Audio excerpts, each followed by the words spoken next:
This is part 2 of lesson 8-9. Before we begin, I want to go back to one of the problems from the previous lesson.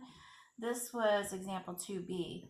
You may have already caught this, but I do need to go back and tell you that this top cell should have been negative 240 because 16 times negative 15 is negative 240. Now the rest of this is correct because the factoring was actually done with negative 240 as opposed to negative 420. Now let's go on to part 2. We're going to start with example 3a. Not only are we going to factor these problems, but we are going to solve. So let's think about different ways that we can factor trinomials. First of all, when you solve, remember you have to get a 0 over here because all of these need to be equal to 0. So if you add 81 to each side, you end up with 4x squared plus 36x plus 81. If we think back to the method of factoring trinomials that we learned for lesson 8-9, look and see if your first and last terms are perfect squares, and they are. So let's see if we can get it to fit that method. So this is 2, this is 9, and remember you take those, multiply them by 2 and see if they match your middle term. 2 times 9 is 18, 18 times 2 is 36. So actually this does factor into 2x and a 9. Is it going to be plus or minus? Well, we have a positive 36x up here, so it'll be a plus. 2x plus 9 squared. Now we need to solve this. First of all, what we're going to do is set it equal to 0 and solve for x. Subtract 9 from each side, and that gives you 2x equals negative 9. Divide by 2 on each side, and that gives you x equals negative 9 over 2.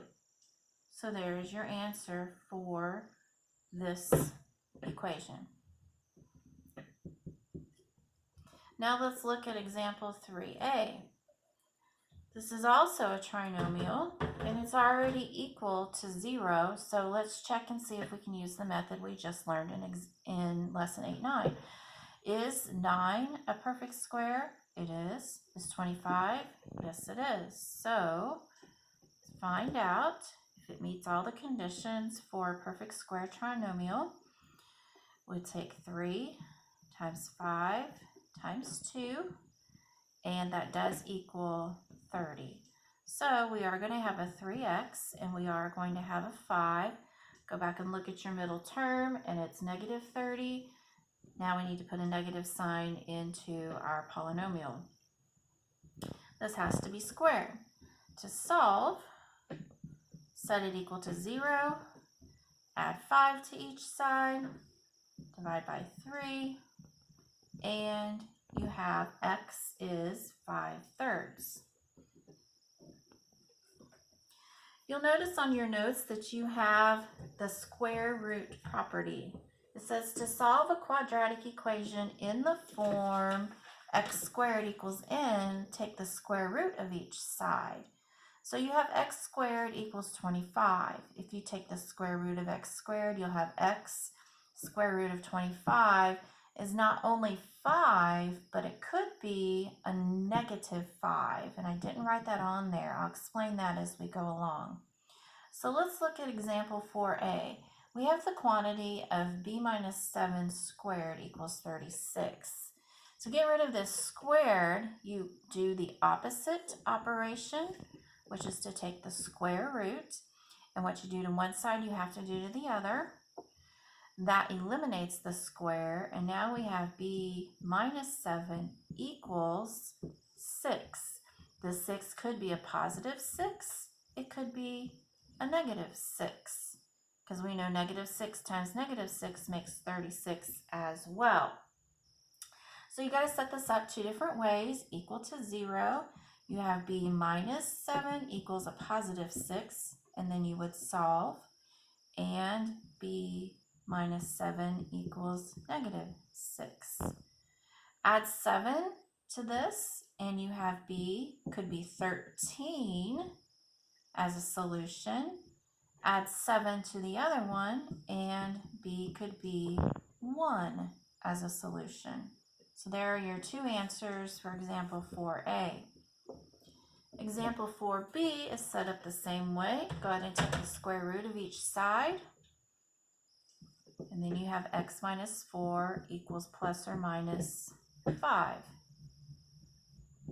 Solve for each case. X minus 4 equals 5. X minus 4 equals negative 5.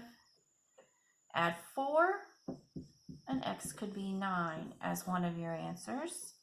Add 4, and x could be negative 1 as one of your answers. Example 5 is a word problem. It says a book falls from a shelf that is 5 feet above the floor. A model for height, which is an h, in feet of an object from an initial height of h to the 0 feet is this equation. H equals negative 16t squared plus the initial height. Again, this sounds like physics, which we've done before. T is the time in seconds after the object is dropped.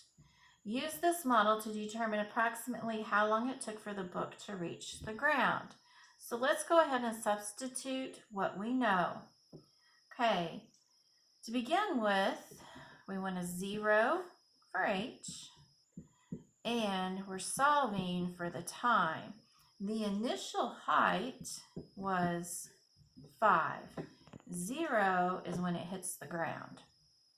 So looking at this, there's a couple different things that you could do. You could make it look like the previous problem that we had, where we had both terms on separate sides. You could add 16t squared to each side, and you would get 16t squared equals 5.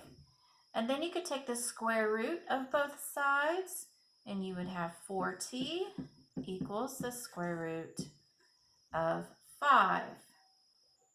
Now, solve for the square root of 5, and you have 4t equals 2.236. By the way, I only used a positive here because we know time can be positive and not negative.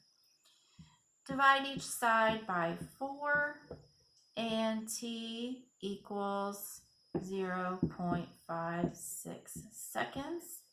Check and see if this seems reasonable. Would it be reasonable to take 0.56 seconds to have a book reach the ground when it's falling from 5 feet in the air? I think that sounds pretty reasonable. So this is your answer. T equals 0.56 seconds. And that is all of lesson 8-9. Congratulations, you made it through packet 3. You are finished. Remember to get all of your work submitted by the 15th of May. Thank you.